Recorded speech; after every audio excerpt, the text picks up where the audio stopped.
Populorum Progressio, lettre encyclique de Sa Sainteté le Pape Paul VI sur le développement des peuples. Introduction. La question sociale est aujourd'hui mondiale. Le développement des peuples, tout particulièrement de ceux qui s'efforcent d'échapper à la faim, à la misère, aux maladies endémiques, à l'ignorance, qui cherchent une participation plus large aux fruits de la civilisation, une mise en valeur plus active de leur qualité humaine, qui s'orientent avec décision vers leur plein épanouissement, est considéré avec attention par l'Église. Au lendemain du deuxième concile œcuménique du Vatican, une prise de conscience renouvelée des exigences du message évangélique lui fait un devoir de se mettre au service des hommes pour les aider à saisir toutes les dimensions de ce grave problème et pour les convaincre de l'urgence d'une action solidaire en ce tournant décisif de l'histoire de l'humanité. Dans leurs grandes encycliques Rerum Novarum de Léon XIII, Quadragesimo Anno de Pie XI, Mater et Magistra et Pacem in Terris de Jean XXIII, sans parler des messages au monde de Pie XII, nos prédécesseurs ne manquèrent pas au devoir de leur charge de projeter sur les questions sociales de leur temps la lumière de l'Évangile. Aujourd'hui, le fait majeur dont chacun doit prendre conscience est que la question sociale est devenue mondiale. Jean XXIII l'a affirmé sans ambages, et le Concile lui a fait écho par sa constitution pastorale sur l'Église dans le monde de ce temps. Cet enseignement est grave et son application urgente. Les peuples de la faim interpellent aujourd'hui de façon dramatique les peuples de l'opulence. L'Église tressaille devant ce cri d'angoisse et appelle chacun à répondre avec amour à l'appel de son frère. Avant notre élévation au souverain pontificat, 2 voyages en Amérique latine et en Afrique nous avaient mis au contact immédiat des lancinants problèmes qui étreignent des continents pleins de vie et d'espoir. Revêtus de la paternité universelle, nous avons pu, lors de nouveaux voyages en Terre Sainte et aux Indes, voir de nos yeux et comme toucher de nos mains les très graves difficultés qui assaillent des peuples d'antiques civilisations aux prises avec le problème du développement. Tandis que se tenait à Rome le second concile œcuménique du Vatican, des circonstances providentielles nous amenèrent à nous adresser directement à l'Assemblée générale des Nations unies. Nous nous fîmes devant ce vaste aréopage l'avocat des peuples pauvres. Enfin, tout dernièrement, dans le désir de répondre aux vœux du Concile et de concrétiser l'apport du Saint-Siège à cette grande cause des peuples en voie de développement, nous avons estimé qu'il était de notre devoir de créer parmi les organismes centraux de l'Église une commission pontificale chargée de susciter dans tout le peuple de Dieu la pleine connaissance du rôle que les temps actuels réclament de lui, de façon à promouvoir le progrès des peuples plus pauvres, à favoriser la justice sociale entre les nations, à offrir à celles qui sont moins développées une aide telle qu'elles puissent pourvoir elles-mêmes et pour elles-mêmes à leur progrès. Justice et paix est son nom et son programme. Nous pensons que celui-ci peut et doit rallier, avec nos fils catholiques et frères chrétiens, les hommes de bonne volonté. Aussi est-ce à tous que nous adressons aujourd'hui cet appel solennel à une action concertée pour le développement intégral de l'homme et le développement solidaire de l'humanité. Première partie, pour un développement intégral de l'homme. Les données du problème. Être affranchis de la misère, trouver plus sûrement leur subsistance, la santé, un emploi stable, participer davantage aux responsabilités hors de toute oppression, à l'abri de situations qui offensent leur dignité d'homme, être plus instruits en un mot, faire connaître et avoir plus pour être plus, telle est l'aspiration des hommes d'aujourd'hui, alors qu'un grand nombre d'entre eux sont condamnés à vivre dans des conditions qui rendent illusoire ce désir légitime. Par ailleurs, les peuples parvenus depuis peu à l'indépendance nationale éprouvent la nécessité d'ajouter à cette liberté politique une croissance autonome et digne, sociale, non moins qu'économique, afin d'assurer à leurs citoyens leur plein épanouissement humain et de prendre la place qui leur revient dans le concert des nations. Devant l'ampleur et l'urgence de l'œuvre à accomplir, les moyens hérités du passé pour être insuffisants ne font cependant pas défaut. Il faut certes reconnaître que les puissances colonisatrices ont souvent poursuivi leur intérêt, leur puissance ou leur gloire, et que leur départ a parfois laissé une situation économique vulnérable, liée par exemple au rendement d'une seule culture dont les cours sont soumis à de brusques et amples variations. Mais tout en reconnaissant les méfaits d'un certain colonialisme et de ses séquelles, il faut en même temps rendre hommage aux qualités et aux réalisations des colonisateurs qui, en temps de régions déshéritées, ont apporté leur science et leur technique et laissé des fruits heureux de leur présence. Si incomplètes qu'elles soient, les structures établies demeurent, qui ont fait reculer l'ignorance et la maladie, établi des communications bénéfiques et amélioré les conditions d'existence. Cela dit et reconnu, il n'est que trop vrai que cet équipement est notoirement insuffisant pour affronter la dure réalité de l'économie moderne. Laissé à son seul jeu, son mécanisme entraîne le monde vers l'aggravation et non l'atténuation de la disparité des niveaux de vie. Les peuples riches jouissent d'une croissance rapide, tandis que les pauvres se développent lentement. Le déséquilibre s'accroît, certains produisent en excédent des denrées alimentaires qui manquent cruellement à d'autres, et ces derniers voient leur exportation rendue incertaine. En même temps, les conflits sociaux se sont élargis aux dimensions du monde. La vive inquiétude qui s'est emparée des classes pauvres dans les pays en voie d'industrialisation gagne maintenant ceux dont l'économie est presque exclusivement agraire. Les paysans prennent conscience eux aussi de leur misère imméritée.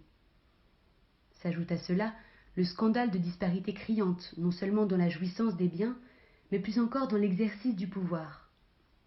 Cependant, qu'une oligarchie jouit en certaines régions d'une civilisation raffinée, le reste de la population pauvre et dispersée est privé de presque toute possibilité d'initiative personnelle et de responsabilité et souvent même placé dans des conditions de vie et de travail indignes de la personne humaine.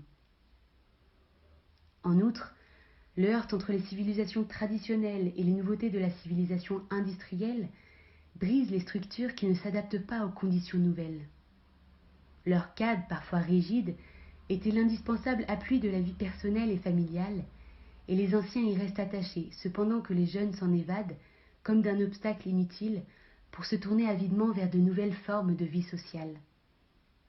Le conflit des générations s'aggrave ainsi d'un tragique dilemme: ou garder institutions et croyances ancestrales, mais renoncer au progrès, ou s'ouvrir aux techniques et civilisations venues du dehors, mais rejeter avec les traditions du passé toute leur richesse humaine. En fait, les soutiens moraux, spirituels et religieux du passé fléchissent trop souvent sans que l'insertion dans le monde nouveau soit pour autant assurée. Dans ce désarroi, la tentation se fait plus violente qui risque d'entraîner vers les messianismes prometteurs les bâtisseurs d'illusions. Qui ne voit les dangers qui en résultent de réactions populaires violentes, de troubles insurrectionnels et de glissements vers les idéologies totalitaires? Telles sont les données du problème dont la gravité n'échappe à personne. Deuxième point, l'Église et le développement. Fidèle à l'enseignement et à l'exemple de son divin fondateur qui donnait l'annonce de la bonne nouvelle aux pauvres comme signe de sa mission, l'Église n'a jamais négligé de promouvoir l'élévation humaine des peuples auxquels elle apportait la foi au Christ. Ces missionnaires ont construit, avec des églises, des hospices et des hôpitaux, des écoles et des universités. Enseignant aux indigènes le moyen de tirer meilleur parti de leurs ressources naturelles, ils les ont souvent protégés de la cupidité des étrangers. Sans doute leur œuvre, pour ce qu'elle avait d'humain, ne fut pas parfaite, et certains purent mêler parfois bien des façons de penser et de vivre de leur pays d'origine à l'annonce de l'authentique message évangélique. Mais ils surent aussi cultiver les institutions locales et les promouvoir. En maintes régions, ils se sont trouvés parmi les pionniers du progrès matériel comme de l'essor culturel. Qu'il suffise de rappeler l'exemple du père Charles de Foucault, qui fut jugé digne d'être appelé pour sa charité le frère universel et qui rédigea un précieux dictionnaire de la langue touareg. Nous nous devons de rendre hommage à ces précurseurs trop souvent ignorés que pressait la charité du Christ, comme à leur émule et successeurs qui continuent d'être aujourd'hui encore au service généreux et désintéressé de ceux qu'ils évangélisent. Mais désormais, les initiatives locales et individuelles ne suffisent plus. La situation présente du monde exige une action d'ensemble à partir d'une claire vision de tous les aspects économiques, sociaux, culturels et spirituels.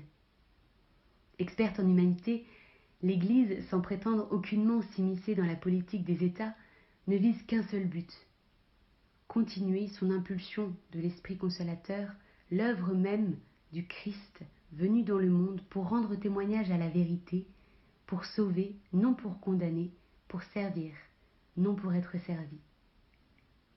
Fondée pour instaurer dès ici-bas le royaume des cieux et non pour conquérir un pouvoir terrestre, elle affirme clairement que les deux domaines sont distincts, comme sont souverains les deux pouvoirs ecclésiastiques et civils, chacun dans son ordre. Mais, vivant dans l'histoire, elle doit scruter les signes des temps et les interpréter à la lumière de l'Évangile. Communiant aux meilleures aspirations des hommes et souffrant de les voir insatisfaites, elle désire les aider à atteindre leur plein épanouissement, et c'est pourquoi elle leur propose ce qu'elle possède en propre, une vision globale de l'homme et de l'humanité. Le développement ne se réduit pas à la simple croissance économique. Pour être authentique, il doit être intégral, c'est-à-dire promouvoir tout homme et tout l'homme. Comme l'a fort justement souligné un éminent expert, nous n'acceptons pas de séparer l'économique de l'humain, le développement des civilisations où il s'inscrit.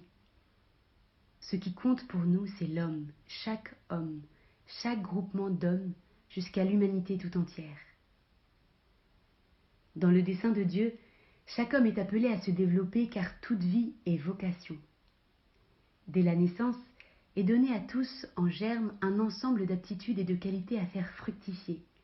Leur épanouissement, fruit de l'éducation reçue du milieu et de l'effort personnel, permettra à chacun de s'orienter vers la destinée que lui propose son Créateur. Doué d'intelligence et de liberté, il est responsable de sa croissance comme de son salut. Aidé parfois gêné par ceux qui l'éduquent et l'entourent, chacun demeure, quelles que soient les influences qui s'exercent sur lui, l'artisan principal de sa réussite ou de son échec. Par le seul effort de son intelligence et de sa volonté, chaque homme peut grandir en humanité, valoir plus, être plus. Cette croissance n'est d'ailleurs pas facultative. Comme la création tout entière est ordonnée à son Créateur, la créature spirituelle est tenue d'orienter spontanément sa vie vers Dieu, vérité première et souverain bien. Aussi, la croissance humaine constitue-t-elle comme un résumé de nos devoirs. Bien plus, cette harmonie de nature enrichie par l'effort personnel et responsable est appelée à un dépassement.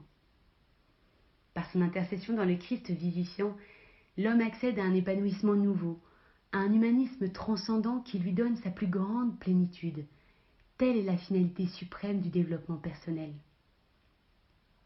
Mais chaque homme est membre de la société. Il appartient à l'humanité tout entière. Ce n'est pas seulement tel ou tel homme, mais tous les hommes qui sont appelés à ce développement plénier. Les civilisations naissent, croissent et meurent. Mais comme les vagues à marée montante pénètrent un peu plus avant sur la grève, ainsi l'humanité avance sur le chemin de l'histoire. Héritiers des générations passées et bénéficiaires du travail de nos contemporains, nous avons des obligations envers tous et nous ne pouvons nous désintéresser de ceux qui viendront agrandir après nous le cercle de la famille humaine. La solidarité universelle, qui est un fait et un bénéfice pour tous, est aussi un devoir. Cette croissance personnelle et communautaire serait compromise si se détériorait la véritable échelle des valeurs.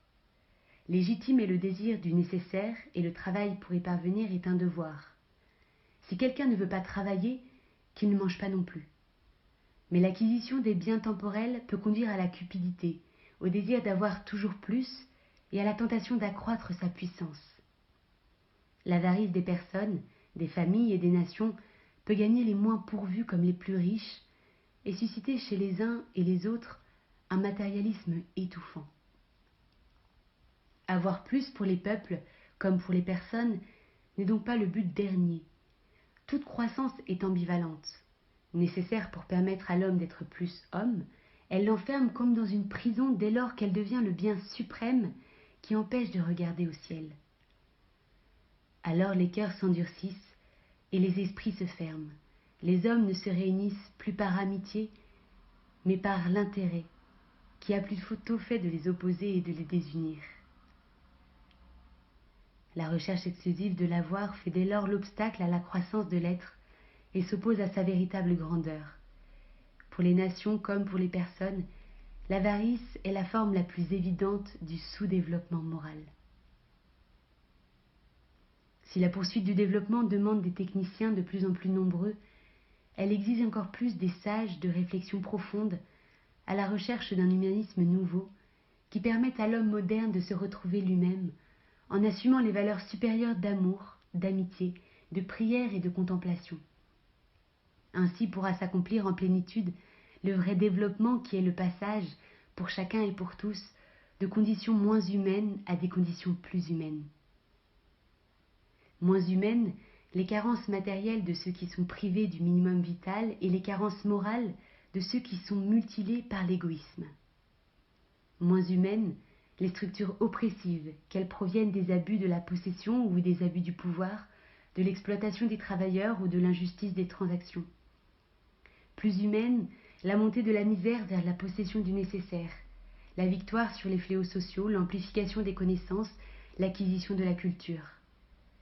Plus humaine aussi, la considération accrue de la dignité d'autrui, l'orientation vers l'esprit de pauvreté, la coopération au bien commun, la volonté de paix. Plus humaine encore, la reconnaissance par l'homme des valeurs suprêmes et de Dieu qui en est la source et le terme. Plus humaine enfin, et surtout la foi, don de Dieu accueilli par la bonne volonté de l'homme, et l'unité dans la charité du Christ, qui nous appelle tous à participer en Fils à la vie du Dieu vivant, Père de tous les hommes. Troisième point, l'action à entreprendre. Emplissez la terre et soumettez-la. La Bible, dès sa première page, nous enseigne que la création entière est pour l'homme, à charge pour lui d'appliquer son effort intelligent à la mettre en valeur, et par son travail la parachever, pour ainsi dire, à son service. Si la terre est faite pour fournir à chacun les moyens de sa subsistance et les instruments de son progrès, tout homme a donc le droit d'y trouver ce qui lui est nécessaire. Le récent concile l'a rappelé, Dieu a destiné la terre et tout ce qu'elle contient à l'usage de tous les hommes et de tous les peuples, en sorte que les biens de la création doivent équitablement affluer entre les mains de tous, selon la règle de la justice, inséparable de la charité. Tous les autres droits, quels qu'ils soient, y compris ceux de la propriété et de libre commerce, y sont subordonnés. Ils n'en doivent donc pas entraver, mais bien au contraire, faciliter la réalisation, et c'est un devoir social grave et urgent de les ramener à leur finalité première. Si quelqu'un, jouissant des richesses du monde, voit son frère dans la nécessité et lui ferme ses entrailles, comment l'amour de Dieu demeurerait-il en lui? On sait avec quelle fermeté les pères de l'Église ont précisé quelle doit être l'attitude de ceux qui possèdent en face de ceux qui sont dans le besoin. Ce n'est pas ton bien, affirme ainsi saint Ambroise, que tu fais largesse aux pauvres, tu lui rends ce qui lui appartient. Car ce qui est donné en commun pour l'usage de tous, voilà ce que tu t'arroges. La terre est donnée à tout le monde et pas seulement aux riches. C'est dire que la propriété privée ne constitue pour personne un droit inconditionnel et absolu.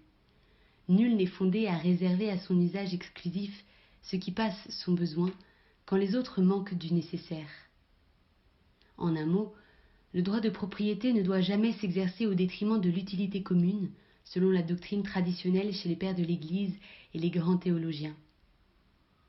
S'il arrive qu'un conflit surgisse entre droit privé acquis et exigences communautaires primordiales, il appartient au pouvoir public de s'attacher à le résoudre, avec l'active participation des personnes et des groupes sociaux.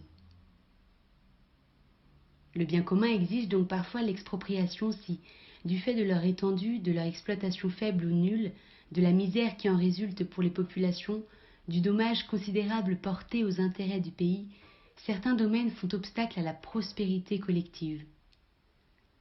En l'affirmant avec netteté, le Concile a rappelé aussi non moins clairement que le revenu disponible n'est pas abandonné au libre caprice des hommes et que les spéculations égoïstes doivent être bannies.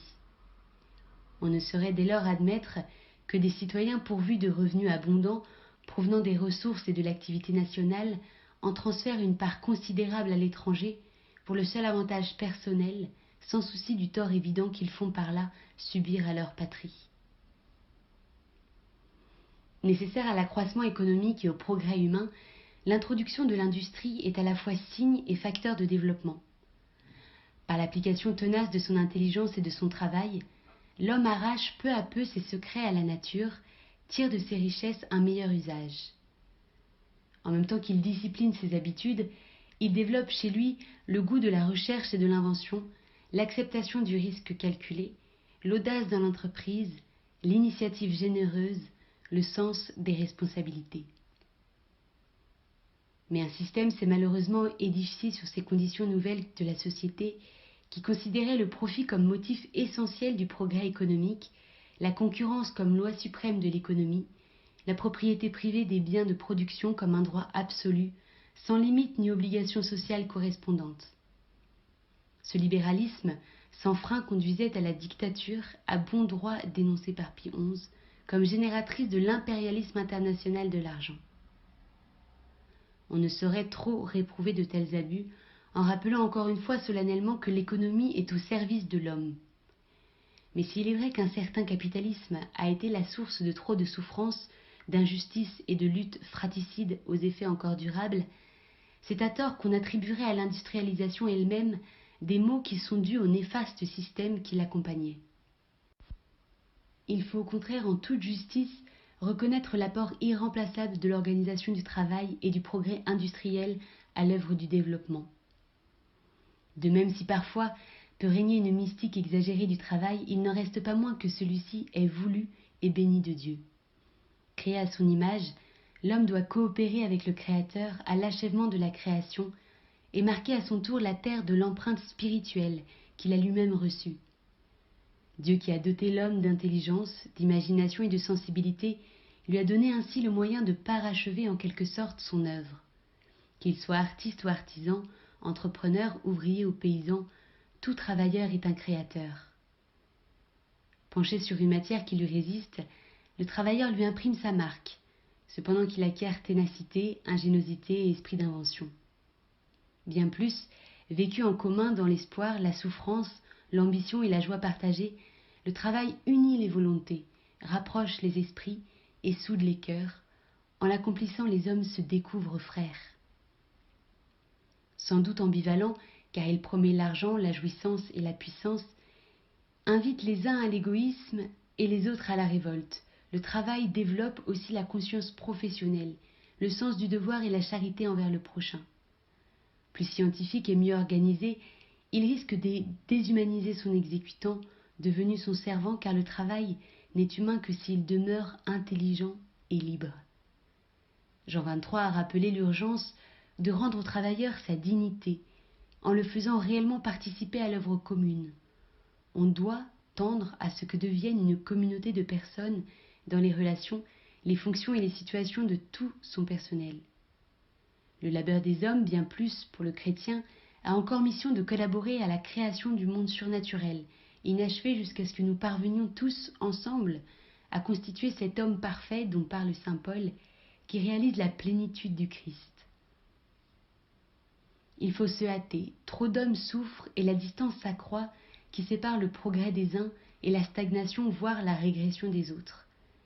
Encore faut-il que l'œuvre à accomplir progresse harmonieusement, sous peine de rompre d'indispensables équilibres. Une réforme agraire improvisée peut manquer son but. Une industrialisation brusquée peut disloquer des structures encore nécessaires et engendrer des misères sociales qui seraient un recul en humanité. Il est certes des situations dont l'injustice crie vers le ciel. Quand les populations entières, dépourvues du nécessaire, vivent dans une dépendance telle qu'elle leur interdit toute initiative et responsabilité, toute possibilité aussi de promotion culturelle et de participation à la vie sociale et politique, grande est la tentation de repousser par la violence de telles injures à la dignité humaine. On le sait pourtant, l'insurrection révolutionnaire, sauf le cas de tyrannie évidente et prolongée qui porterait gravement atteinte aux droits fondamentaux de la personne et nuirait dangereusement au bien commun du pays, engendre de nouvelles injustices, introduit de nouveaux déséquilibres et provoque de nouvelles ruines. On ne saurait combattre un mal réel au prix d'un plus grand malheur. Qu'on nous entende bien, la situation présente doit être affrontée courageusement et les injustices qu'elle comporte combattues et vaincues. Le développement exige des transformations audacieuses, profondément novatrices. Des réformes urgentes doivent être entreprises sans retard. À chacun d'y prendre généreusement sa part, surtout à ceux qui, par leur éducation, leur situation, leur pouvoir, ont de grandes possibilités d'action. Que, payant d'exemple, ils prennent sur leur avoir, comme l'ont fait plusieurs de nos frères dans l'épiscopat. Ils répondront ainsi à l'attente des hommes et seront fidèles à l'Esprit de Dieu, car c'est le ferment évangélique qui a suscité et suscite dans le cœur humain une exigence incoercible de l'unité. La seule initiative individuelle et le simple jeu de la concurrence ne sauraient assurer le succès du développement. Il ne faut pas risquer d'accroître encore la richesse des riches et la puissance des forts en confirmant la misère des pauvres et en ajoutant à la servitude des opprimés. Des programmes sont donc nécessaires pour encourager, stimuler, coordonner et suppléer et intégrer l'action des individus et des corps intermédiaires. Il appartient au pouvoir public de choisir, voire d'imposer les objectifs à poursuivre dans les buts à atteindre, les moyens d'y parvenir, et c'est à eux de stimuler toutes les forces regroupées dans cette action commune. Mais qu'ils aient soin d'associer à cette œuvre les initiatives privées et les corps intermédiaires. Ils éviteront ainsi le péril d'une collectivisation intégrale ou d'une planification arbitraire qui, négatrice de liberté, exclurait l'exercice des droits fondamentaux de la personne humaine. Car tout programme fait pour augmenter la production n'a en définitive de raison d'être qu'au service de la personne. Il est là pour réduire les inégalités, combattre les discriminations, libérer l'homme de ses servitudes, le rendre capable d'être lui-même l'agent responsable de son mieux-être matériel, de son progrès moral et de son épanouissement spirituel. Dire développement, c'est en effet se soucier autant de progrès social que de croissance économique. Il ne suffit pas d'accroître la richesse commune pour qu'elle se répartisse équitablement. Il ne suffit pas de promouvoir la technique pour que la terre soit plus humaine à habiter. Les erreurs de ceux qui les ont devancées doivent avertir ceux qui sont sur la voie du développement des périls à éviter en ce domaine. La technocratie de demain peut engendrer des maux non moins redoutables que le libéralisme d'hier. Économie et technique n'ont de sens que par l'homme qu'elles doivent servir. Et l'homme n'est vraiment homme que dans la mesure où, maître de ses actions et juge de leur valeur, il est lui-même auteur de son progrès, en conformité avec la nature que lui a donnée son Créateur et dont il assume librement les possibilités et les exigences. On peut même affirmer que la croissance économique dépend au premier chef du progrès social. Aussi, l'éducation de base est-elle le premier objectif d'un plan de développement. La faim d'instruction n'est en effet pas moins déprimante que la faim d'aliments. Un analphabète est un esprit sous-alimenté. Savoir lire et écrire, acquérir une formation professionnelle, c'est reprendre confiance en soi et découvrir que l'on peut progresser avec les autres. Comme nous le disions dans notre message au congrès de l'UNESCO en 1965 à Téhéran, l'alphabétisation est pour l'homme un facteur primordial d'intégration sociale, aussi bien que d'enrichissement personnel, pour la société un instrument privilégié de progrès économique et de développement. Aussi, nous réjouissons-nous du bon travail accompli en ce domaine par les initiatives privées, les pouvoirs publics et les organisations internationales. Ce sont les premiers ouvriers du développement, car ils rendent l'homme apte à l'assumer lui-même. Mais l'homme n'est lui-même que dans son milieu social, où la famille joue un rôle primordial. Celui-ci a pu être excessif, selon le temps et les lieux, lorsqu'il s'est exercé au détriment de libertés fondamentales de la personne. Souvent trop rigides et mal organisés, les anciens cadres sociaux des pays en voie de développement sont pourtant nécessaires encore un temps, tout en desserrant progressivement leur emprise exagérée. Mais la famille naturelle, monogamique et stable, telle que le dessein divin l'a conçue et que le christianisme l'a sanctifiée, doit demeurer ce lieu de rencontre de plusieurs générations qui s'aident mutuellement à acquérir une sagesse plus étendue et à harmoniser les droits de la personne avec les autres exigences de la vie sociale. Il est vrai que trop fréquemment, une croissance démographique accélérée ajoute ses difficultés au problème du développement. Le volume de la population s'accroît plus rapidement que les ressources disponibles et l'on se trouve apparemment enfermé dans une impasse. La tentation dès lors est grande de freiner l'accroissement démographique par des mesures radicales. Il est certain que les pouvoirs publics, dans les limites de leurs compétences, peuvent intervenir en développant une information appropriée et en prenant les mesures adaptées, pourvu qu'elles soient conformes aux exigences de la loi morale et respectueuses de la juste liberté du couple. Sans droit inaliénable au mariage et à la procréation, il n'est plus de dignité humaine. C'est finalement aux parents de décider, en pleine connaissance de cause, du nombre de leurs enfants, en prenant leurs responsabilités devant Dieu, devant eux-mêmes, devant les enfants qu'ils ont déjà mis au monde, et devant la communauté à laquelle ils appartiennent, suivant les exigences de leur conscience instruite par la loi de Dieu, authentiquement interprétée et soutenue par la confiance en lui. Dans l'œuvre du développement, l'homme qui trouve dans la famille son milieu de vie primordial est souvent aidé par des organisations professionnelles. Si leur raison d'être est de promouvoir les intérêts de leurs membres, leur responsabilité est grande devant la tâche éducative qu'elles peuvent et doivent en même temps accomplir. À travers l'information qu'elles donnent, la formation qu'elles proposent, elles peuvent beaucoup pour donner à tous le sens du bien commun et des obligations qu'il entraîne pour chacun. Toute action sociale engage une doctrine. Le chrétien ne saurait admettre celle qui suppose une philosophie matérialiste et athée, qui ne respecte ni l'orientation religieuse de la vie à sa fin dernière, ni la liberté ni la dignité humaine. Mais, pourvu que ces valeurs soient sauves, un pluralisme des organisations professionnelles et syndicales est admissible, et à certains points de vue utile s'il protège la liberté et provoque l'émulation. Et de grand cœur, nous rendons hommage à tous ceux qui y travaillent au service désintéressé de leurs frères. Par-delà les organisations professionnelles, sont aussi à l'œuvre les institutions culturelles. Leur rôle n'est pas moindre pour la réussite du développement. L'avenir du monde serait en péril, affirme gravement le Concile, si notre époque ne savait pas se donner des sages. Et il ajoute, de nombreux pays pauvres en biens matériels mais riches en sagesse pourront puissamment aider les autres sur ce point.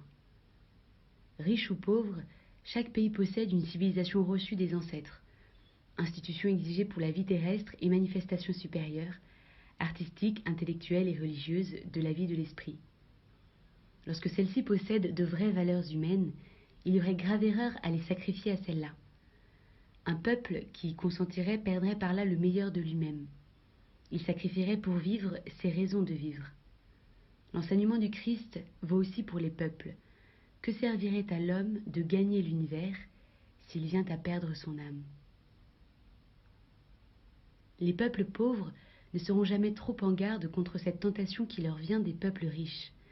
Ceux-ci apportent trop souvent, avec l'exemple de leur succès dans une civilisation technicienne et culturelle, le modèle d'une activité principalement appliquée à la conquête de la prospérité matérielle. Non que cette dernière interdise par elle-même l'activité de l'esprit. Au contraire, celui-ci, moins esclave des choses, peut facilement s'élever à l'adoration et à la contemplation du Créateur. Mais pourtant, la civilisation moderne, non certes par son essence même, mais parce qu'elle se trouve trop engagée dans des réalités terrestres, peut rendre souvent plus difficile l'approche de Dieu. Dans ce qui leur est proposé, les peuples en voie de développement doivent donc savoir choisir, critiquer et éliminer les faux biens qui entraîneraient un abaissement de l'idéal humain, accepter les valeurs saines et bénéfiques pour les développer avec les leurs selon leur génie propre. C'est un humanisme plénier qu'il faut promouvoir. Qu'est-ce à dire, sinon le développement intégral de tout l'homme et de tous les hommes? Un humanisme clos, fermé aux valeurs de l'esprit et à Dieu, qui en est la source, pourrait apparemment triompher. Certes, l'homme peut organiser la terre sans Dieu, mais sans Dieu il ne peut, en fin de compte, que l'organiser contre l'homme. L'humanisme exclusif est un humanisme inhumain. Il n'est donc d'humanisme vrai, couvert à l'absolu, dans la reconnaissance d'une vocation qui donne l'idée vraie de la vie humaine. Loin d'être la norme dernière des valeurs, l'homme ne se réalise lui-même qu'en se dépassant. Selon le mot si juste de Pascal, l'homme passe infiniment l'homme. Deuxième partie, vers le développement solidaire de l'humanité. Introduction. Le développement intégral de l'homme ne peut aller sans le développement solidaire de l'humanité. Nous le disions à Bombay, l'homme doit rencontrer l'homme, les nations doivent se rencontrer comme des frères et sœurs, comme les enfants de Dieu. Dans cette compréhension et cette amitié mutuelle, dans cette communion sacrée, nous devons également commencer à œuvrer ensemble pour édifier l'avenir commun de l'humanité. Aussi, suggérions-nous la recherche de moyens concrets et pratiques d'organisation et de coopération pour mettre en commun les ressources disponibles et réaliser ainsi une véritable communion entre toutes les nations. Ce devoir concerne en premier lieu les plus favorisés. Leurs obligations s'enracinent dans la fraternité humaine et surnaturelle et se présentent sous un triple aspect: devoir de solidarité, l'aide que les nations riches doivent apporter aux pays en voie de développement, devoir de justice sociale, le redressement des relations commerciales défectueuses entre les peuples forts et peuples faibles, devoir de charité universelle, la promotion d'un monde plus humain, pour tous, où tous auront à donner et à recevoir, sans que le progrès des uns soit un obstacle au développement des autres. La question est grave, car l'avenir de la civilisation mondiale en dépend. Premier point, l'assistance aux faibles. Si un frère ou une sœur sont nus, dit saint Jacques, s'ils manquent de leur nourriture quotidienne, et que l'un d'entre eux vous leur dise « Allez en paix, chauffez-vous, rassasiez-vous », sans leur donner ce qui est nécessaire à leur corps, à quoi cela sert-il? Aujourd'hui, personne ne peut plus l'ignorer. Sur des continents entiers, innombrables sont les hommes et les femmes torturés par la faim, innombrables les enfants sous-alimentés, au point que bon nombre d'entre eux meurent en bas âge, que la croissance physique et le développement mental de beaucoup d'autres en sont compromis, que des régions entières sont, de ce fait, condamnées au plus morne découragement. Des appels angoissés ont déjà retenti. Celui de Jean 23 a été chaleureusement accueilli. Nous l'avons nous-mêmes réitéré en notre message de Noël, et de nouveau en faveur de l'Inde en 1966. La campagne contre la faim engagée par l'Organisation internationale pour l'alimentation et l'agriculture et encouragée par le Saint-Siège a été généreusement suivie. Notre Caritas Internationalis est partout à l'œuvre et de nombreux catholiques, sous l'impulsion de nos frères dans l'épiscopat, donnent et se dépensent eux-mêmes, sans compter, pour aider ceux qui sont dans le besoin, élargissant progressivement le cercle de leurs prochains. Mais cela, pas plus que les investissements privés et publics réalisés, les dons et les prêts consentis, ne sauraient suffire. Il ne s'agit pas seulement de vaincre la faim, ni même de faire reculer la pauvreté. Le combat contre la misère, urgent et nécessaire, est insuffisant. Il s'agit de construire un monde où tout homme, sans exception de race, de religion, de nationalité, puisse vivre une vie pleinement humaine, affranchi des servitudes qui lui viennent des hommes et d'une nature insuffisamment maîtrisée.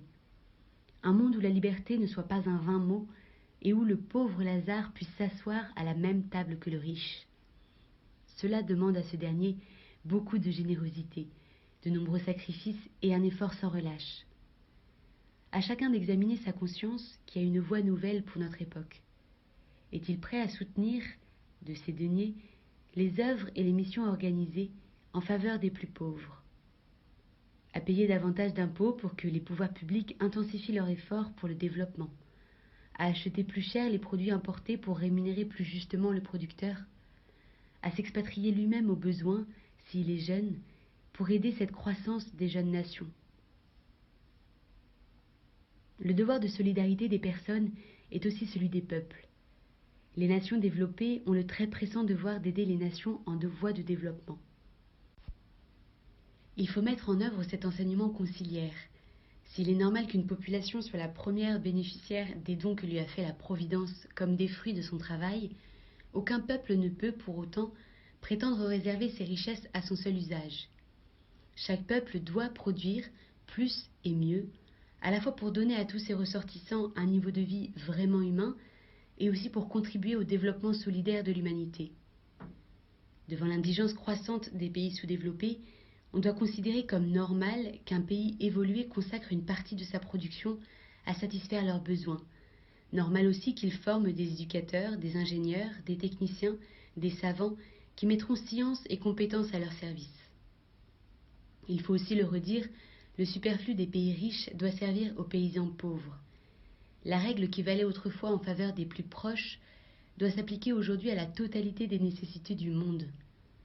Les riches en seront d'ailleurs les premiers bénéficiaires. Sinon leur avarice prolongée ne pourrait que susciter le jugement de Dieu et la colère des pauvres aux imprévisibles conséquences. Repliées dans leur égoïsme, les civilisations actuellement florissantes porteraient atteinte à leurs valeurs les plus hautes en sacrifiant la volonté d'être plus au désir d'avoir davantage. Et la parabole s'appliquerait à celle de l'homme riche dont les terres avaient beaucoup rapporté et qui ne savait où entreposer sa récolte. Dieu lui dit « Insensé, cette nuit même on va te redemander ton âme. » Ces efforts pour atteindre leur pleine efficacité ne sauraient demeurer dispersés et isolés moins encore opposés pour des raisons de prestige ou de puissance. La situation exige des programmes concertés. Un programme est en effet plus et mieux qu'une aide occasionnelle laissée à la bonne volonté d'un chacun. Il suppose, nous l'avons dit plus haut, étude approfondie, fixation des buts, détermination des moyens, regroupement des efforts pour répondre aux besoins présents et aux exigences prévisibles. Bien plus, il dépasse les perspectives de la croissance économique et du progrès social. Il donne sens et valeur à l'œuvre à réaliser. En aménageant le monde, il valorise l'homme. Il faudrait encore aller plus loin. Nous demandions à Bombay la constitution d'un grand fonds mondial alimenté par une partie des dépenses militaires pour venir en aide aux plus déshérités. Ce qui vaut pour la lutte immédiate contre la misère vaut aussi à l'échelle du développement. Seule une collaboration mondiale, dont un fonds commun serait à la fois le symbole et l'instrument, permettrait de surmonter les rivalités stériles et de susciter un dialogue fécond et pacifique entre tous les peuples. Sans doute, des accords bilatéraux ou multilatéraux peuvent être maintenus.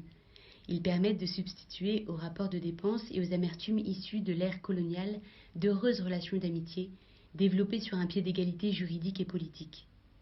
Mais incorporés dans un programme de collaboration mondiale, ils seraient exempts de tout soupçon. Les méfiances des bénéficiaires en seraient atténuées. Ils auraient moins à redouter, dissimulées sous l'aide financière ou l'assistance technique, certaines manifestations de ce qu'on a appelé le néocolonialisme, sous forme de pression politique et de domination économique visant à défendre ou à conquérir une hégémonie dominatrice. Qui ne voit par ailleurs qu'un tel fonds faciliterait les prélèvements sur certains gaspillages, fruits de la peur ou de l'orgueil. Quand tant de peuples ont faim, quand tant de foyers souffrent de la misère, quand tant d'hommes demeurent plongés dans l'ignorance, quand tant d'écoles, d'hôpitaux ou d'habitations dignes de ce nom demeurent à construire, tout gaspillage public ou privé, toute dépense d'ostentation nationale ou personnelle, toute course épuisante aux armements devient un scandale intolérable. Nous nous devons de le dénoncer. Veuillent les responsables nous entendre avant qu'il ne soit trop tard. C'est dire qu'il est indispensable que s'établisse entre tous ce dialogue que nous appelions de nos vœux dans notre première encyclique Ecclesiam Suam. Ce dialogue entre ceux qui apportent les moyens et ceux qui en bénéficient permettra de mesurer les apports, non seulement selon la générosité et les disponibilités des uns, mais aussi en fonction des besoins réels et des possibilités d'emploi des autres. Les pays en voie de développement ne risqueront plus, dès lors, d'être accablés de dettes dont le service absorbe le plus clair de leurs gains. Taux d'intérêt et durée des prêts pourront être aménagés de manière supportable pour les uns et pour les autres, équilibrant les dons gratuits, les prêts sans intérêt ou à intérêt minime et la durée des amortissements. Des garanties pourront être données à ceux qui fournissent les moyens financiers sur l'emploi qui en sera fait selon le plan convenu et avec une efficacité raisonnable, car il ne s'agit pas de favoriser paresseux et parasites. Et les bénéficiaires pourront exiger qu'on ne s'ingère pas dans leur politique, qu'on ne perturbe pas leur structure sociale. États souverains, il leur appartient de conduire eux-mêmes leurs affaires, de déterminer leur politique et de s'orienter librement vers la société de leur choix. C'est donc une collaboration volontaire qu'il faut instaurer, une participation efficace des uns avec les autres, dans une égale dignité, pour la construction d'un monde plus humain. La tâche pourrait sembler impossible dans des régions où le souci de la subsistance quotidienne accapare toute l'existence de familles incapables de concevoir un travail susceptible de préparer un avenir moins misérable. Ce sont pourtant ces hommes et ces femmes qu'il tente aider, qu'il faut convaincre d'opérer eux-mêmes leur propre développement et d'en acquérir progressivement les moyens. Cette œuvre commune n'ira certes pas sans effort concerté, constant et courageux, mais que chacun en soit bien persuadé. Il y va de la vie des peuples pauvres, de la paix civile dans les pays en voie de développement et de la paix du monde. Deuxième point, l'équité dans les relations commerciales. Les efforts même considérables qui sont faits pour aider au plan financier et technique les pays en voie de développement seraient illusoires si leurs résultats étaient partiellement annulés par le jeu des relations commerciales entre pays riches et pays pauvres. La confiance de ces derniers serait ébranlée s'ils avaient l'impression qu'une main leur enlève ce que l'autre leur apporte. Les nations hautement industrialisées exportent en effet surtout des produits fabriqués, tandis que les économies peu développées n'ont à vendre que des produits agricoles et des matières premières. Grâce au progrès technique, les premiers augmentent rapidement de valeur et trouvent un marché suffisant. Au contraire, les produits primaires en provenance des pays sous-développés subissent d'amples et brusques variations de prix, bien loin de cette plus-value progressive. Il en résulte pour les nations peu industrialisées de grandes difficultés quand elles doivent compter sur leurs exportations pour équilibrer leur économie et réaliser leurs plans de développement. Les peuples pauvres restent toujours pauvres et les riches deviennent toujours plus riches. C'est dire que la règle de libre-échange ne peut plus, à elle seule, régir les relations internationales. Ces avantages sont certes évidents quand les partenaires ne se trouvent pas en conditions trop inégales de puissance économique. Elle est un stimulant au progrès et récompense l'effort. C'est pourquoi les pays industriellement développés y voient une loi de justice. Il n'en est plus de même quand les conditions deviennent trop inégales de pays à pays. Les prix qui se forment librement sur le marché peuvent entraîner des résultats iniques. Il faut le reconnaître, c'est le principe fondamental du libéralisme comme règle des échanges commerciaux qui est ici mis en question.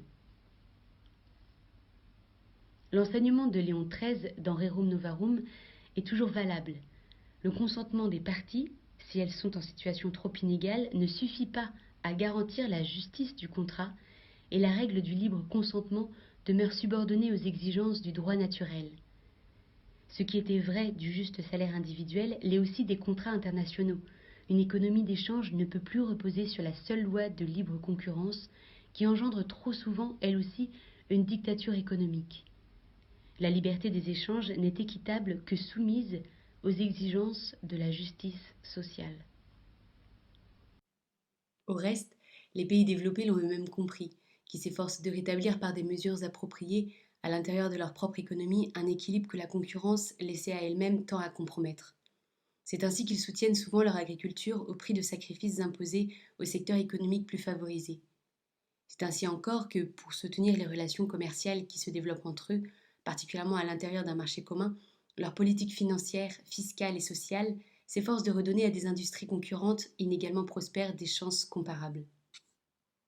On ne saurait user ici de deux poids et deux mesures. Ce qui vaut en économie nationale, ce qu'on admet entre pays développés, vaut aussi dans les relations commerciales entre pays riches et pays pauvres. Sans abolir le marché de concurrence, il faut le maintenir dans des limites qui le rendent juste et moral et donc humain. Dans le commerce entre économies développées et sous-développées, les situations sont trop disparates et les libertés réelles trop inégales. La justice sociale exige que le commerce international, pour être humain et moral, rétablisse entre partenaires au moins une certaine égalité des chances. Cette dernière est un but à long terme. Mais pour y parvenir, il faut dès maintenant créer une réelle égalité dans les discussions et négociations. Ici encore, des conventions internationales à rayon suffisamment vaste seraient utiles. Elles poseraient des normes générales en vue de régulariser certains prix, de garantir certaines productions, de soutenir certaines industries naissantes. Qui ne voit qu'un tel effort commun vers plus de justice dans les relations commerciales entre les peuples apporterait aux pays en voie de développement une aide positive, dont les effets ne seraient pas seulement immédiats, mais durables. D'autres obstacles encore s'opposent à la formation d'un monde plus juste et plus structuré dans une solidarité universelle. Nous voulons parler du nationalisme et du racisme. Il est naturel que des communautés récemment parvenues à leur indépendance politique soient jalouses d'une unité nationale encore fragile et s'efforcent de la protéger. Il est normal aussi que des nations de vieille culture soient fières du patrimoine que leur a livré leur histoire. Mais ces sentiments légitimes doivent être sublimés par la charité universelle qui englobe tous les membres de la famille humaine. Le nationalisme isole les peuples contre leur bien véritable. Il serait particulièrement nuisible là où la faiblesse des économies nationales exige au contraire la mise en commun des efforts, des connaissances et des moyens financiers pour réaliser les programmes de développement et accroître les échanges commerciaux et culturels. Le racisme n'est pas l'apanage exclusif des jeunes nations où il se dissimule parfois sous les rivalités des clans et de partis politiques au grand préjudice de la justice et au péril de la paix civile. Durant l'ère coloniale, Il a sévi souvent entre colores et indigènes, mettant obstacle à une féconde intelligence mutuelle et provoquant beaucoup de rancœur à la suite de réelles injustices. Il est encore un obstacle à la collaboration entre nations défavorisées et un ferment de division et de haine au sein même des États quand, au mépris des droits imprescriptibles de la personne humaine, individus et familles se voient injustement soumis à un régime d'exception en raison de leur race ou de leur couleur. Une telle situation, si lourde de menaces pour l'avenir, nous afflige profondément.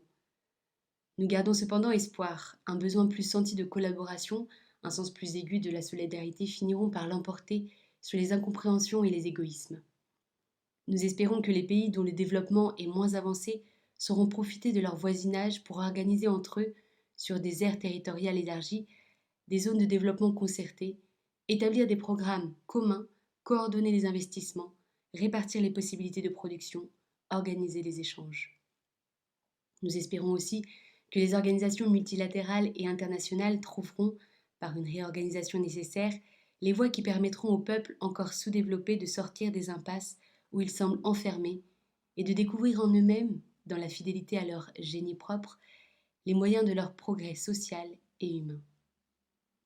Car c'est là qu'il faut en venir. La solidarité mondiale, toujours plus efficiente, doit permettre à tous les peuples de devenir eux-mêmes les artisans de leur destin. Le passé a été trop souvent marqué par des rapports de force entre nations. Vienne le jour où les relations internationales seront marquées au coin du respect mutuel et de l'amitié, de l'interdépendance dans les collaborations et de la promotion commune sous la responsabilité de chacun. Les peuples plus jeunes ou plus faibles demandent leur part active dans la construction d'un monde meilleur, plus respectueux des droits et de la vocation de chacun. Cet appel est légitime, à chacun de l'entendre et d'y répondre. Troisième point, la charité universelle. Le monde est malade. Son mal réside moins dans la stérilisation des ressources ou leur accaparement par quelques-uns que dans le manque de fraternité entre les hommes et entre les peuples. Nous ne saurions trop insister sur le devoir d'accueil, devoir de solidarité humaine et de charité chrétienne qui incombe soit aux familles, soit aux organisations culturelles des pays hospitaliers. Il faut, surtout pour les jeunes, multiplier les foyers et les maisons d'accueil. Cela d'abord en vue de les protéger contre la solitude, le sentiment d'abandon, la détresse qui brise tout ressort moral.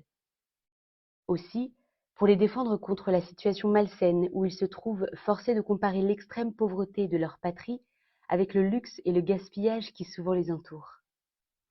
Encore pour les mettre à l'abri des doctrines subversives et des tentations agressives qui les assaillent, au souvenir de tant de misères imméritées. Enfin surtout, en vue de leur apporter, avec la chaleur d'un accueil fraternel, l'exemple d'une vie saine, l'estime de la charité chrétienne authentique et efficace, l'estime des valeurs spirituelles. Il est douloureux de penser de nombreux jeunes venus dans des pays plus avancés pour recevoir la science, la compétence et la culture qui les rendront plus aptes à leur servir leur patrie, y acquièrent certes une formation de haute qualité, mais y perdent trop souvent l'estime des valeurs spirituelles qui se rencontraient souvent comme un précieux patrimoine dans les civilisations qui les avaient vus grandir. Le même accueil est dû aux travailleurs émigrés qui vivent dans des conditions souvent inhumaines, en épargnant sur leur salaire pour soulager un peu leur famille demeurée dans la misère sur le sol natal. Notre seconde recommandation est pour ceux que leurs affaires appellent en pays récemment ouvert à l'industrialisation, industriels, commerçants, chefs ou représentants de plus grandes entreprises. Il arrive qu'ils ne soient pas dépourvus de sens social dans leur propre pays. Pourquoi reviendraient-ils au principe inhumain de l'individualisme quand ils opèrent en pays moins développés? Leur situation supérieure doit au contraire les inciter à se faire les initiateurs du progrès social et de la promotion humaine, là où leurs affaires les appellent. Leur sens même de l'organisation devrait leur suggérer les moyens de valoriser le travail indigène, de former des ouvriers qualifiés, de préparer des ingénieurs et des cadres, de laisser place à leur initiative, de les introduire progressivement dans les postes plus élevés, les préparant ainsi à partager avec eux, dans un avenir rapproché, les responsabilités de la direction. Que du moins, la justice règle toujours les relations entre chefs et subordonnés. Que des contrats réguliers aux obligations réciproques les régissent. Que nul, enfin, quelle que soit sa situation, ne demeure injustement soumis à l'arbitraire. De plus en plus nombreux, nous nous en réjouissons, sont les experts envoyés en mission de développement par des institutions internationales ou bilatérales ou des organismes privés. Ils ne doivent pas se conduire en maîtres, mais en assistants et collaborateurs. Une population perçoit vite si ceux qui viennent à son aide le font avec ou sans affection, pour appliquer des techniques ou pour donner à l'homme toute sa valeur.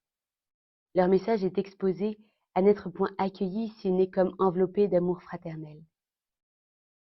À la compétence technique nécessaire, il faut donc joindre les marques authentiques d'un amour désintéressé. Affranchis de toute superbe nationaliste, comme de toute apparence de racisme, les experts doivent apprendre à travailler en étroite collaboration avec tous. Ils savent que leurs compétences ne leur confèrent pas une supériorité dans tous les domaines. La civilisation qui les a formés contient certes des éléments d'humanisme universel, mais elle n'est ni unique ni exclusive et ne peut être importée sans adaptation. Les agents de ces missions auront à cœur de découvrir avec son histoire les composantes et les richesses culturelles du pays qui les accueille. Un rapprochement s'établira qui fécondera l'une et l'autre civilisation. Entre les civilisations comme entre les personnes, un dialogue sincère est en effet créateur de fraternité. L'entreprise du développement rapprochera les peuples dans les réalisations poursuivies d'un commun effort si tous, depuis les gouvernements et leurs représentants jusqu'aux plus humbles experts, sont animés d'un amour fraternel et mus par le désir sincère de construire une civilisation de solidarité mondiale. Un dialogue centré sur l'homme et non sur les denrées ou les techniques s'ouvrira alors. Il sera fécond s'il apporte aux peuples qui en bénéficient les moyens de s'élever et de se spiritualiser. Si les techniciens se font éducateurs et si l'enseignement donné est marqué par une qualité spirituelle et morale si élevée qu'il garantisse un développement non seulement économique, mais humain.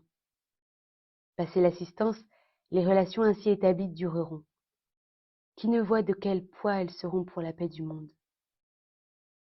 Beaucoup de jeunes ont déjà répondu avec ardeur et empressement à l'appel de Pie XII pour un laïcat missionnaire. Nombreux sont aussi ceux qui se sont spontanément mis à la disposition d'organismes, officiels ou privés, de collaboration avec les peuples en voie de développement. Nous nous réjouissons d'apprendre que, dans certaines nations, le service militaire peut devenir en partie un service social, un service tout court. Nous bénissons ces initiatives et les bonnes volontés qui y répondent. Puissent tous ceux qui se réclament du Christ entendre son appel. J'ai eu faim, et vous m'avez donné à manger. J'ai eu soif, et vous m'avez donné à boire. J'étais un étranger, et vous m'avez accueilli. Nu, et vous m'avez vêtu. Malade, et vous m'avez visité.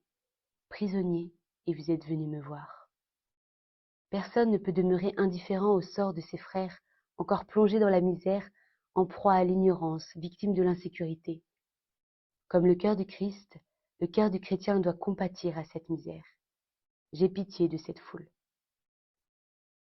La prière de tous doit monter avec ferveur vers le Tout-Puissant, pour que l'humanité, ayant pris conscience de si grands maux, s'applique avec intelligence et fermeté à les abolir.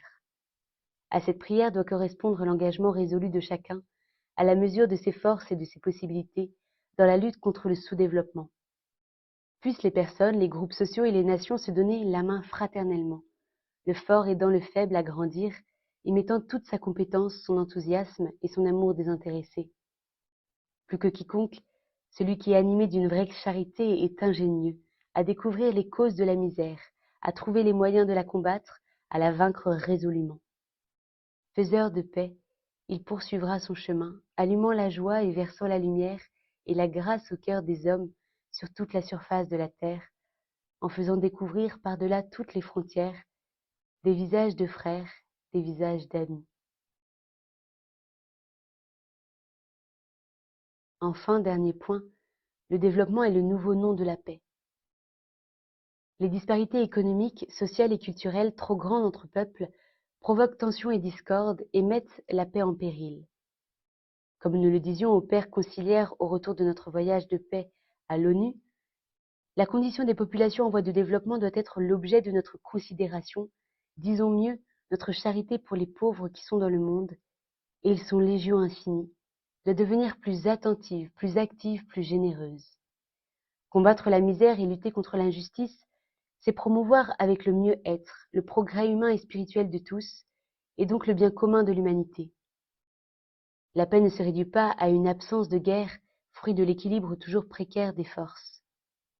Elle se construit jour après jour, dans la poursuite d'un ordre voulu de Dieu qui comporte une justice plus parfaite entre les hommes. Ouvriers de leur propre développement, les peuples en sont les premiers responsables. Mais ils ne le réaliseront pas dans l'isolement. Des accords régionaux entre peuples faibles pour se soutenir mutuellement, des ententes plus amples pour leur venir en aide, des conventions plus ambitieuses entre les uns et les autres pour établir des programmes concertés sont les jalons de ce chemin du développement qui conduit à la paix. Cette collaboration internationale à vocation mondiale requiert des institutions qui la préparent, la coordonnent et la régissent jusqu'à constituer un ordre universellement reconnu. De tout cœur, nous encourageons les organisations qui ont pris en main cette collaboration au développement et souhaitons que leur autorité s'accroisse. Votre vocation, disons-nous, aux représentants des Nations Unies à New York, est de faire fraterniser non pas quelques-uns des peuples, mais tous les peuples, qui nous voient la nécessité d'arriver ainsi progressivement à instaurer une autorité mondiale en mesure d'agir efficacement sur le plan juridique et politique. Certains estimeront utopiques de telles espérances. Il se pourrait que leur réalisme fût en défaut et qu'ils n'aient pas perçu le dynamisme d'un monde qui veut vivre plus fraternellement et qui, malgré ses ignorances, ses erreurs, ses péchés même, ses rechutes en barbarie et ses longues divagations hors de la voie du salut, se rapproche lentement, même sans s'en rendre compte, de son Créateur. Cette voie vers plus d'humanité demande effort et sacrifice, mais la souffrance même, acceptée par amour pour nos frères, est porteuse de progrès pour toute la famille humaine. Les chrétiens savent que l'union au sacrifice du Sauveur contribue à l'édification du corps du Christ dans sa plénitude, le peuple de Dieu rassemblé. Dans ce cheminement, nous sommes tous solidaires. À tous, nous avons voulu rappeler l'ampleur du drame et l'urgence de l'œuvre à accomplir. L'heure de l'action a maintenant sonné. La survie de tant d'enfants innocents, l'accès à une condition humaine de tant de familles malheureuses, la paix du monde, l'avenir de la civilisation sont en jeu. À tous les hommes et à tous les peuples de prendre leurs responsabilités. Appel final. Nous adjurons d'abord tous nos fils. Dans les pays en voie de développement, non moins qu'ailleurs, les laïcs doivent assumer comme leur tâche propre le renouvellement de l'ordre temporel. Si le rôle de la hiérarchie est d'enseigner et d'interpréter authentiquement les principes moraux à suivre en ce domaine, il leur appartient par leur libre initiative et sans attendre passivement consignes et directives, de pénétrer d'esprit chrétien la mentalité et les mœurs, les lois et les structures de leur communauté de vie. Des changements sont nécessaires, des réformes profondes, indispensables, ils doivent s'employer résolument à leur insuffler l'esprit évangélique. À nos fils catholiques, appartenant aux pays plus favorisés, nous demandons d'apporter leurs compétences et leur active participation aux organisations officielles ou privées, civiles ou religieuses, appliquées à vaincre les difficultés des nations en voie de développement. Ils auront bien sûr à cœur d'être au premier rang de ceux qui travaillent à établir dans les faits une morale internationale de justice et d'équité. Tous les chrétiens, nos frères, nous en sommes sûrs, voudront amplifier leur effort commun et concerté en vue d'aider le monde à triompher de l'égoïsme, de l'orgueil et des rivalités, à surmonter les ambitions et les injustices, à ouvrir tous les voies d'une vie plus humaine, où chacun soit aimé et aidé comme son prochain, son frère. Et encore, émus de notre inoubliable rencontre de Bombay avec nos frères non chrétiens, de nouveau, nous les convions à œuvrer avec tout leur cœur et leur intelligence pour que tous les enfants des hommes puissent mener une vie digne des enfants de Dieu. Enfin, nous nous tournons vers tous les hommes de bonne volonté, conscients que le chemin de la paix passe par le développement. Délégués aux institutions internationales, hommes d'État, publicistes, éducateurs, tous, chacun à votre place, vous êtes les constructeurs d'un monde nouveau. Nous supplions le Dieu Tout-Puissant d'éclairer votre intelligence et de fortifier votre courage pour alerter l'opinion publique et entraîner les peuples éducateurs. Il vous appartient d'éveiller dès l'enfance l'amour pour les peuples en détresse. Publicistes, il vous revient de mettre sous nos yeux les efforts accomplis pour promouvoir l'entraide des peuples, tout comme le spectacle des misères que les hommes ont tendance à oublier pour tranquilliser leur conscience. Que tes riches du moins sachent que les pauvres sont à leur porte et guettent les reliefs de leur festin. Hommes d'État, il vous incombe de mobiliser vos communautés pour une solidarité mondiale plus efficace. et d'abord de leur faire accepter les nécessaires prélèvements sur leur luxe et leur gaspillage pour promouvoir le développement et sauver la paix. Délégués aux organisations internationales, il dépend de vous que les dangereux et stériles affrontements de forces fassent place à la collaboration amicale, pacifique et désintéressée pour un développement solidaire de l'humanité dans laquelle tous les hommes puissent s'épanouir. Et s'il est vrai que le monde soit en malaise faute de pensée, nous convoquons les hommes de réflexion et les sages, catholiques, chrétiens, honorant Dieu assoiffés d'absolu, de justice et de vérité, tous les hommes de bonne volonté. À la suite du Christ, nous osons vous prier avec instance, cherchez et vous trouverez. Ouvrez les voies qui conduisent par l'entraide, l'approfondissement du savoir, l'élargissement du cœur, à une vie plus fraternelle dans une communauté humaine vraiment universelle. Vous tous qui avez entendu l'appel des peuples souffrants, vous tous qui travaillez à y répondre, vous êtes les apôtres du bon et vrai développement, qui n'est pas la richesse égoïste et aimée pour elle-même, mais l'économie au service de l'homme, le pain quotidien distribué à tous, comme source de fraternité et signe de la providence. De grand cœur, nous vous bénissons et nous appelons tous les hommes de bonne volonté à vous rejoindre fraternellement. Car si le développement est le nouveau nom de la paix, qui ne voudrait y œuvrer de toutes ses forces? Oui, tous, nous vous convions à répondre à notre cri d'angoisse du nom du Seigneur.